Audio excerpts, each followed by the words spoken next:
நம்பிட்டு இருக்கிறாள் தானே. உன்னோட நம்பி ஒன்னு சொன்னா நீ ஒன்றும் சொல்ல மாட்டாய்.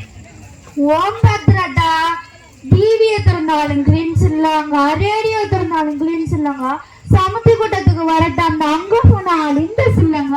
எனக்கு மட்டும் பிறந்தேன்னு இங்க நிவாரணிக்கு அந்த மொத்தம் இங்க கொடுக்க போறது இல்லை. உனக்கு எப்ப பார்த்தாலும் இந்த கல்யாணம் நான் உனக்கிட்ட செல்லாம எப்ப அம்சரகமா இருந்து வேலை பார்த்திருக்கேன். கொஞ்சம் செல்லாம. சரி சரி அதை விடு. அந்த கிளீன்ஸுலங்க பத்தி சொல்றதுக்கு நம்ம என்ன படிச்சாங்களா? இந்த பிள்ளை செய்யம்பு படிக்கிறதுக்கு எம்பசிக்கு போயிருக்கல, அவளுக்கு தான் எல்லாம் தெரியும். அவளுக்கு இந்த பூலோகத்துல தெரியாதது ஒன்றும் இல்லை. ஓம் பத்ரடா நம்ம அவள்கிட்ட கேட்டு பார்ப்போம், அவளுக்கு தெரியாதது ஒன்றும் இல்லை. என்ன ராத்தாரங்கச்சி ரெண்டு பேருண்டே கடும் கூல் போல. வாமா செய்யம்பு. பெரியம்மா என் பேர் செய்யம்பு இல்ல செய்யணும். இப்ப காலத்து பிள்ளைங்க பேர நம்மட வாக்கி வாரம் இல்ல. அதுவும் நாளைக்கு இப்ப எம்பசிக்கு போனது நான் சொல்றேன், நமக்கு தப்பா தான் படும். பெரியம்மா அது எம்பசி இல்ல கெம்பஸ். சரி சரி விடு, என்னோட சண்டை அடிக்க வந்தாப்புல சண்டை அடிக்கானது. செய்யணும் நீ பெரியம்மாவோட சண்டை அடிக்கிற தொட்டு போட்டு அவனுகிட்ட என்ன கேட்க போறா? அதுக்கு மட்டும் பதில சொல்லு. என்ன பெரியம்மா கேளுங்க, தெரிஞ்சா சொல்றேன். அது என்னன்னா செய்யணு, சமுத்திரிக்காரண்ட கூட்டத்துக்கு போனேன். அங்க கம்ப்யூட்டர் எல்லாம் கொண்டு வந்து படமெல்லாம் போட்டு காட்டி கிளீன்ஸுலங்காண்டு படிச்சானு. நான் பாவட மொத்த வீடு பாக்குறாப்புல எல்லாரும் மொத்தையும் பார்த்துட்டு இருந்தேன். எனக்கு ஒன்று விளங்கல. நீ தான் படிக்க போறீங்க, நீ சொல்லு. அது கிளீன் ஸ்ரீலங்கா இல்ல பெரியம்மா, கிளீன் ஸ்ரீலங்கா. சரி சரி கதையை விடு.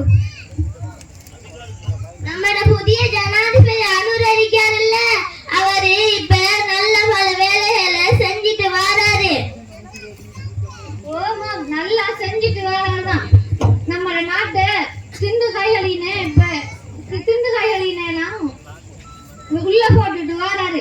மத்தாக்களுக்கு வாத்துக்குள்ள புளி கரைக்குது. நீ சொல்ல வந்தத சொல்லு. அதுண்டா உண்மைதான் பெரியம்மா. நான் சொல்ல வந்தது என்னண்டா, இந்த கிளீன் ஸ்ரீலங்கா இருக்குது, அது நம்ம புதிய ஜனாதிபதி அனுரவிக்காருல்ல, அவர் கொண்ட புதிய வேலை திட்டம். இந்த நாட்டை எல்லா வகையிலையும் சுத்தப்படுத்துற வேலை திட்டம். சரி இன்னும் சொல்லப்பா. முதலாவது இந்த நாட்டை நல்லா சுத்தமான நாடா வச்சுக்கணும். நம்மட ஊடு அல்ல சொல்லி எல்லாத்தையும் நல்லா சுத்தமா வச்சுக்கணும். கொஞ்சம் பேரு அவங்களோட வீட்டை நல்லா சுத்தமா வச்சுக்குவாங்க. ஆனா அவங்களோட பாண்டல் குப்பையெல்லாம் ரோட்டுலயும் பக்கத்து வளவுலையும் விடுவாங்க.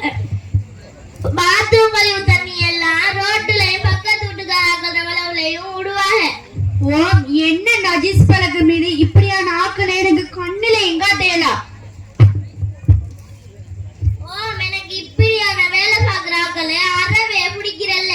நம்மட ஓட்டமாடி பாலத்துக்கு பக்கத்துல இருக்கிற அந்த ஆத்தங்கர ஓரத்துல குப்பையை கொண்டே கொட்டுறேன். நம்மட ஊரோட அடப்புழுவா எத்தனை தரம் பெருசாக்கி குப்பை ஓட்ட வேணாம்னு போட்டும் போட்டிருக்காங்க டிஎஸ் ஆபீஸால. இப்ப எங்க அண்ணன் முக பார்த்து ஒளிச்சு ஒளிச்சு கொட்டுறாங்கதான். இவோட தலைக்குள்ள என்ன களிமண்ணா இருக்கி. என்னமா நீ இப்படி சொல்ற? அங்க குப்பை ஓட்டுறாங்களும் சேர்ந்துருந்தோன்னா அடிச்சு போட்டுருவாங்க. அடிப்பாக நான் அது வரைக்கும் என்ன கைய கட்டிக்கிட்டு பார்த்துட்டா இருக்க போறேன். எல்லாருக்கும் நல்லா பழட்டும் நான் சொல்றேன். ஓ நம்மட ஊருக்கு கொஞ்சம் பண்டிகை கிடக்காக மேல் மேக்காப்புக்கு ஒரு குறைச்சல்ல நல்ல டிப்பு டப்பெல்லாம் உடுத்துட்டு வருவாங்க. ஆனா அவங்களோட வீட்டு நாய் படுக்காது. கோளர்களோட கிடக்கும், குசினி ஒரு ஓலத்துல கிடக்கும். அந்த முளைக்கோடு போய் இந்த முளைக்கு கிடைக்கிற எல்லா இடத்துலயும் முடுப்பு தான். யாராவது அவரோட வீட்டை திடுதல் பண்ண போனா பாக்கணும். அதை எடுக்கிறேன், இதை தூக்குறேன், மங்கோரே இங்கோரியமா தான் இருப்பாங்க. என்ன அசனத்துமா லேசு மாசமா நம்மளுக்கு சேர்த்து குத்துரா பிறகு இவ்வளவு ஆகலங்களை இப்படித்தானே எங்களுக்கு கலைக்கிறேன். யானைக்கு எதிரான வந்தா பூனைக்கு எதிரான வானுக்கு போகுது. இல்லடா நான் உன்னை சொல்லல, இங்க வந்திருக்கிற கொஞ்சம் பொண்டுகளுக்கு விலங்கட்டும்னு சொல்றேன். குடும்பங்க ரெண்டு பேரும் சண்டையே எப்ப பார்த்தாலும் சண்டை தான். அதுக்கு ஒரு குறைச்சலும் இல்ல. முதல்ல நீங்க ரெண்டு பேரும் வெத்தில பாக்க சப்பி இடையெல்லாம் துப்பி வைக்கிறத நிப்பாட்டுங்க. ஸ்ரீலங்கா கிளீன் ஆயிடும். உங்களோட ஊராக்களுக்கு செல்லுங்க. வாரம் நான் போயிட்டு கிளாஸுக்கு நேரம் ஆயிட்டு. ஓ நாமளும் போவோம். வாசனத்து போகுது. காட்சி 2.